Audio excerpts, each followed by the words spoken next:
Hello, everybody. For those of you who don't know who I am, my name is Jenny Blake. I was president for maybe 2/3 of 2020. I was on the board from 2018 to 2020. Um, and I was asked to talk about the proposed models for restructuring. And so I'm going to do the best that I can with what I can remember. Um, and we'll go from there. The structure currently is that of having the international board being made up of the representatives that were elected by the organization um, as region reps, which we have 5 US regions, 2 members at large, 1 Northern and 1 Southern Hemisphere, totaling 9. The issue that we were finding is that we had dual roles. And for those who were elected to be part of the international board as president, vice president, secretary, and treasurer, were so focused on doing the work of the whole organization that our region suffered. And so that led to further discussion up and above the initial proposed structure from 2018 that was brought by Ray Williams and by Robin Dragoo, who will talk about their model in a separate recording.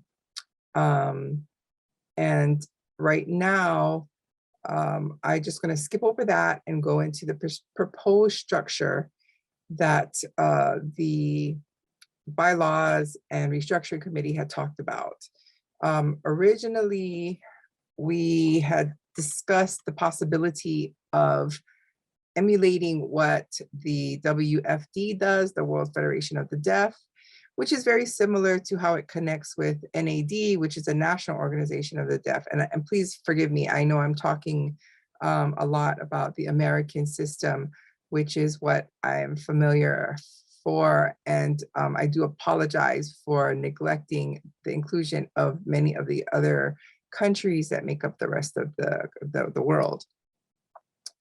So if we were to design ourselves as how WFD did, the CODA International Board, which provides the governance, would be a completely separate group of people that were possibly hired as employees for the organization to run the business or run the organization, as it were. And then we also have the CODA board, which would still encompass representatives from various countries. But mind you, in WFD, every country has its own representative and would send delegates to elect the formal board members and set the priorities and be the liaisons between their representative regions and the whole structure of the CODA organization's board of directors. But looking at that, if we had one representative that showed up from every single country, that would make for an enormous meeting room and enormous meeting time, which does impact the cost, because when we do have our business meetings, especially the board meetings prior to conferences, we are there for 2 days, we have meals together, and that would make for a very, very cumbersome meeting, not very feasible.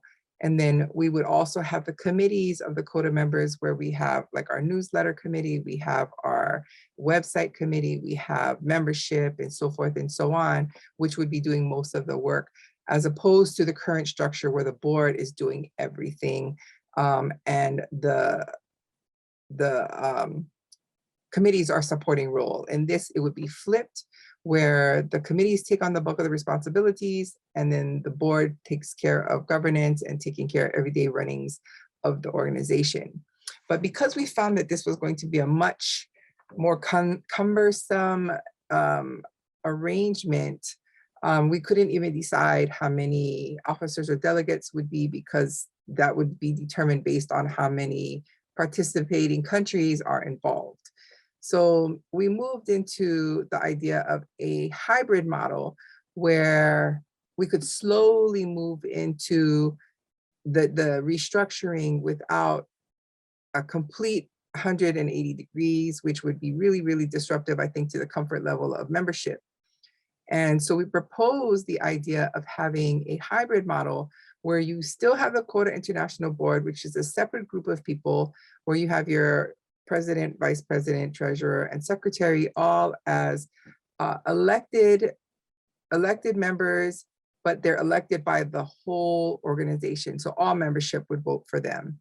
Whereas, again, the committees, as we're looking at here, the committees would still do the operations, take care of all of the runnings of the newsletters and memberships and so forth. So taking the bulk of the work away from the board. And where the individual CODA board members as a full membership would elect the executive board, and then the actual delegates, which would represent the different regions. So prior, every region had their own delegate, and then the membership of that one. So looking at, say, CODA Italia, they would elect a representative to send up to the board. Then CODA France would elect theirs. And that would be very similar to what's in the hybrid model. And so each region or each separate CODA organization, be it CODA Nigeria, CODA France, CODA India, would select one delegate who would meet with a delegate that represents regions in the United States, in the Europe, and so forth. And so in that, we were looking at dividing up the country, or excuse me, dividing up the countries within the world.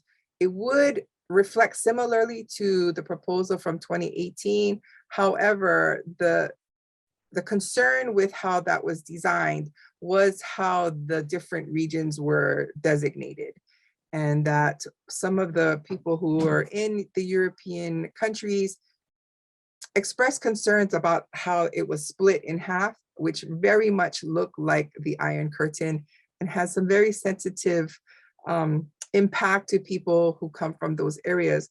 And, you know, we were unsure whether or not there was much feedback that came from the organization as a whole as to how to delineate these regions, but we thought it best to perhaps move away from the original proposed design from Robin and Ray, but to move into something a little bit more predetermined, as it were. So rather than splitting Africa into two, we could have somebody that represents all of Africa, but is in constant contact with the representatives from the different sects within all of Africa, to have somebody in, say, East Asia take care of the East Asian, Southeast Asian representatives. So it would be kind of like an upside down tree. So we'd have, as we're seeing here, where we have all of the different representatives from Nigeria, France, India, Hong Kong, and the United States, and so forth. You know, we would also have one representative from all of the United States, which would represent, say, if we kept, you know, CODA, CODA, and say CODA West or CODA Pacific, if it were to become a thing. And then also we have the CODA Midwest. So they would have their own representatives that would report to the US delegate, who then would go and report to the board meetings when they're held yearly, hopefully when we get back to that. Again, we haven't decided at what point there would be X amount of officers or delegates. The key is we're trying to keep the numbers low to be able to manage the cost of providing for a board meeting. We would automatically have the 4 from the International Executive Board. We would also have to consider all of the delegates that come from all of these respective regions. Then we have to consider committee members. And so to expand the numbers from the current 9 to perhaps 15, we have to think of the impact of the cost and what it would be to provide the meeting space and the meals and so forth in order for these meetings to happen. And then moving on to the optional delegate model, pardon me, it's very similar to the hybrid model, but the one difference is that we would be having an additional level of responsibilities that go towards the different groups of people. So again, the governance would still be under the international board, which is the ones that were elected and hired separately. We would then have the executive board, which are the officers, and those would be elected by all of the membership for all of those positions. And then we have the regional representatives, which do the liaising between the two. Now, the only option that's different is that the member state delegates are the ones who set priorities, bring them up to the representatives that would be the messengers, as it were.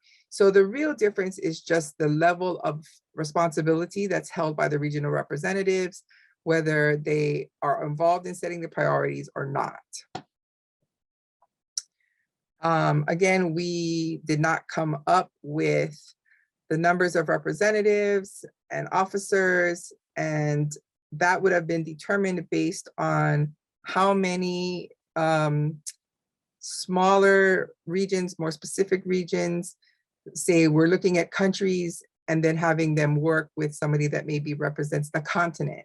And then within that continental representative, that would get kind of a stepping stone as to having all of the wants and needs go through this channel, rather than having every representative from every organization in every little country or every little town that creates their own CODA organization have to show up and be represented, that it could be passed on in such a way that we're looking at Parliament or looking at the Congress in the United States, where they represent the constituents of every state, every town, and move their way upwards towards the executive. And so I believe I've covered everything as I can remember. I wish I could be there in person, but it is very, very early for me. And so I close it out here. I hope that if there are any questions, they could be directed to Abby, who was a part of this committee and talking about these changes, as well as Lavona Andrews. She is probably more versed in this information than myself. I hope she is in attendance and could probably fill in the blanks. I thank you so much for your time. Take care. Aloha, be safe, and happy holidays. So because Jenny is not here, I can take those questions. I'll just write them down and send them to her if there are any, so that she can answer them for us, or I might be able to answer them as well. Trudy? I just want to confirm that in the 2020 proposals, the separation of CODA US from CODA International occurs in each of those models. I think that needs to be made explicit, that there would be a separation. Right, thank you. And each one of those models, it's the member state model, but each one of the proposed structures after that are really just little different tweaks on the member state model. They're not a different proposed structure. It's just the proposed structure is the member state, and then slight tweaks under each one of those. When they did the graphics, they put proposed structure for all of them, and they're really just variations of the primary one. Anyone else? This presentation, can it be sent? Can we get it afterwards, please? Yes, like I've said, this will be through website, through many different avenues, and actually, Ganila, you're going to be helping me with a lot of that, so you'll have access to it. Okay. Any other questions? Oh, yes, Ray. I know I'm not on the board, but as a spectator, I couldn't think of the word then. One thing that jumped out at me from Jenny's presentation is that she mentioned in, I can't remember which exact model, but that the board would be the employees of the organization and then the exec board would be members. I'm not 100% au fait with American law, but over here, a board can't consist of employees. Normally a board would be stakeholders or volunteers, and they would recruit employees to run the organization. So it just seemed a bit backwards that the employees would sit above the exec board, but it was just a comment. Yes, I did hear that. I thought that was, she might have been not thinking, but Yeah. It is important to note, yes. Leah? Did you have something to? No. Okay, anybody else? Any other board members? Any questions? If you have any questions, just write them down and let me know.